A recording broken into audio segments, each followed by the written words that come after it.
నగరంలో రాజు అని auto driver ఉండేవాడు. అతను చాలా సాధారణ మనిషి. ప్రతిరోజూ తెల్లవారగానే ఆటో తీసుకుని రోడ్లపైకి బయలుదేరేవాడు. డబ్బు సంపాదించడమే కాకుండా ఎవరికైనా సహాయం చేయగలిగితే చెయ్యాలని ఆయన ఎప్పుడూ ప్రయత్నించేవాడు.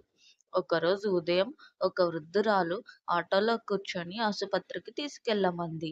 రాజు ఆమెను జాగ్రత్తగా ఆసుపత్రి వద్ద దింపాడు. ఆమె దగ్గర డబ్బు లేకపోవడంతో తర్వాత ఇస్తాను బాబూ అంది. రాజు నవ్వుతూ, అమ్మా, మీ ఆరోగ్యం బాగుంటే చాలు, డబ్బు తర్వాత చూసుకుందాం అన్నాడు.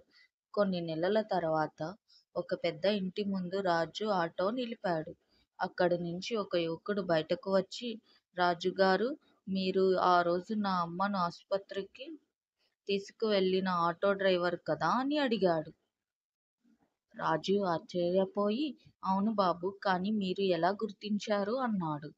యువకుడు చిరునవ్వు చిందిస్తూ, అమ్మ చెప్పింది, మీ మంచితనం వల్లే ఆమె బ్రతికింది.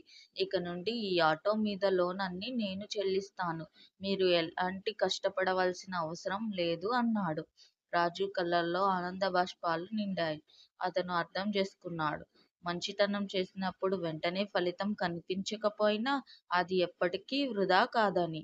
నీతి: మంచి మనసుతో చేసిన సహాయం ఎప్పటికీ వృధా కాదు. దాని ఫలితం తప్పకుండా ఒకరోజు మన ముందుకు వస్తుంది. Thanks for watching. Please subscribe.